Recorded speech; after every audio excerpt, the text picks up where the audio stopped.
Hello, children! Narito na ang ating lesson 3 ngayong week 2 sa language. So, eto na yung pang day 3 natin ngayong quarter 1.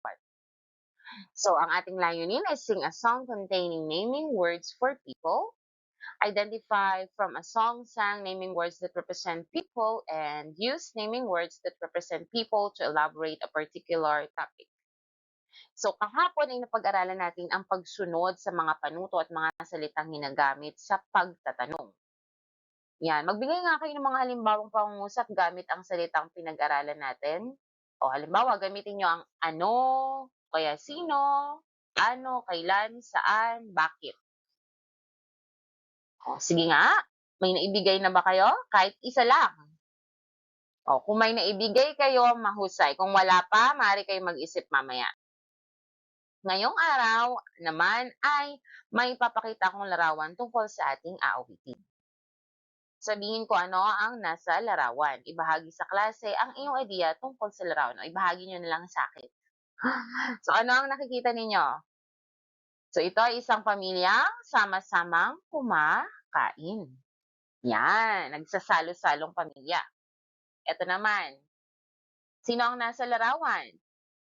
Ito ay, yan, si nanay. Sino naman kaya ito? Ito ay si tatay. Ito naman, sino to? Ito si ate. Sino naman kaya ito?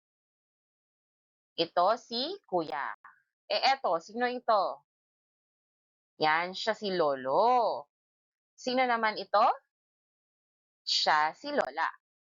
Yan. So, sa araw na ito, ay pag-aaralan natin ang mga salitang tumutukoy sa ngalan ng tao. Yan, magngiti ng sumusunod na ngalan ng bawat miyembro ng pamilya pagkatapos ipaulit ang mga ito. Ayan, ulitin niyo ang mga ito. Okay. Nanay, ulitin niyo nga. Tatay, ate, kuya, lolo, lola. So, ang mga salitang ating minanggit ay tinatawag na pangalan at ito ay mga pangalan ng tao. Ito ay halimbawa ng ngalan ng tao. Yan. So, bigyan natin ng ngalan ang mga salita. Yan. Ang mga tiyak na ngalan, aking babanggitin ay katumbas ng mga salita ng mga miyembro ng pamilya. O, nanay, Lita. So, meron tayong mga tinatawag mga bata na tiyak at di tiyak na pangalan. Kapag di tiyak na pangalan, nagsisimula ito sa maliit na letra, kagaya nito. Ayan. Medyo lakihan, linawan natin, no? Ayan, ito ay mga di tiyak na pangalan. Yang nanay, si ate, kuya, lolo, lola. Ito ay nagsisimula sa maliit na letra.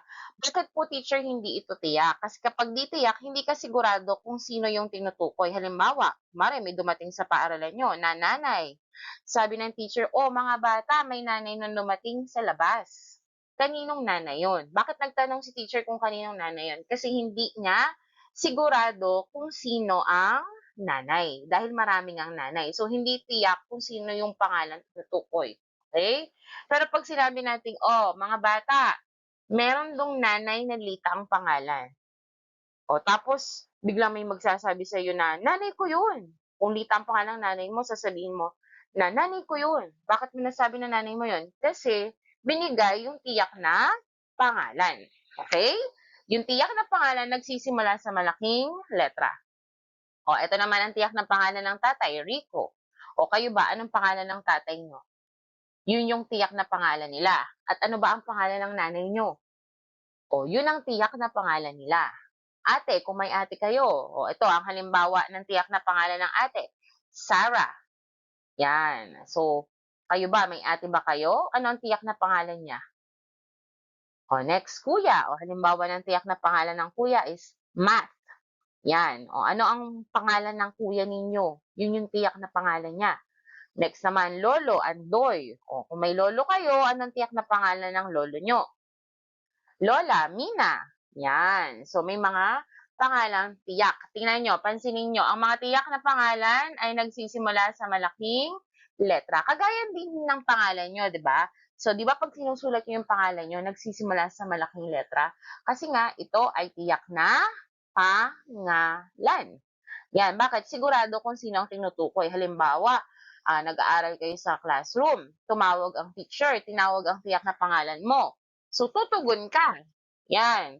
Kasi sigurado mo na ikaw ang tinawag dahil tiyak na pangalan ang ginamit. Pero 'pag sinabi na, "May lalaking mabait na nakikinig sa likod." O, halimbawa gano'n.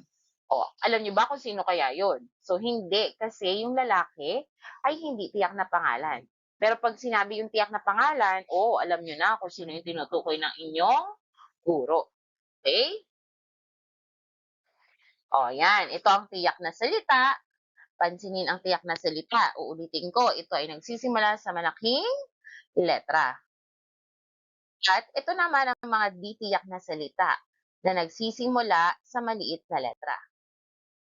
O, pakinggan natin ang awiting ipaparinig ko ng 2 beses. Sa unang beses na marinig ninyo ang awitin, tandaan ang mga taong mababanggit dito. Sa ikalawang beses na maririnig ninyo ang awitin, sabayan ninyo ito. O, ito ay nasa tono ng leron-leron sinta. Okay? Sina nanay at tatay, maalagang tunay, sina ate at kuya, palaging masaya, sina lola at lolo, maasikaso, kaya kaming pito, sa kainay salo-salo. O, ulitin natin. Sina nanay at tatay, maalagang tunay, sina ate at kuya, palaging masaya, sina lola at lolo, maasikaso, kaya kaming pito, sa kainay salo-salo. Ayan, o pagpasensyahan niyo na yung boses ni teacher, hindi talaga ako singer eh. Pero dito sa awitin, binanggit ang mga pangalan ng ayan, bawat miyembro ng pamilya. Okay? So, yan nandiyan si nanay, tatay, ate, kuya, lola, at lolo, kasama si bunso. Okay? So, yun. So, sino-sino ang tinutukoy na maalagang tunay sa awiting napakinggan natin? O, yun si tatay at nanay. Ano ang palagi nararamdaman ni na ate at kuya? So, sila ay palaging masaya. Sino ang tinutukoy na masikaso sa awiting napakinggan? Yun ay sina lolo at lola. Yan. So, ang pamilyang nabanggit ay sama-sama. Nagsasalo-salo, ginagawa rin ba ninyo ito sa inyong tahanan? Ayan, mahalaga na tayo nagsasalo-salo kasi ito yung panahon na tayo magkakasama-sama, 'di ba? So, kaya dapat ugaliin nating magsama-sama kapag tayo ay kumakain. Kahit busy tayo, ititigil natin yung ating ginagawa para sabay-sabay tayong kumain. Isa yung mabuting gawain ng isang pamilya. Hanggan ninyo ang mga pangungusap na sasabihin ko ng 2 beses pagkatapos kayo naman. Okay? Handa na ba kayo? Maalaga sina nanay at tatay. Kayo nga, tukuyin ang pangalan sa pangungusap. Alin dito ang pangalan? Maalaga sina nanay at tatay. Ayan, nanay at tatay. So, ito ba'y tiyak o hindi? So, ang nanay at tatay ay hindi tiyak na ngalan. Pangalan ito pero hindi tiyak. Yan. So, magbigay nga ng tiyak na ngalan ng nanay. O, halimbawa, ako ang pangalan ng nanay ko ay Mila. Yan. O, magbigay naman ng tiyak na pangalan ng tatay. O, halimbawa, ang pangalan ng tatay ko ay Boyet. O, yun yung tiyak na pangalan. O, palaging masaya sina ate at kuya. Ulitin nyo nga ang sinabi ko. O, alin dito ang pangalan? So, meron tayong ate at kuya. Yan. So, magbigay nga ng tiyak na ngalan ng ate. So, sino ba ang ate ko? O, meron ako si Ate Monet. Yan, Monet ang pangalan niya. At ang kuya ko naman, si Kuya Dennis. Yun yung tiyak na pangalan nila, Monet and Dennis.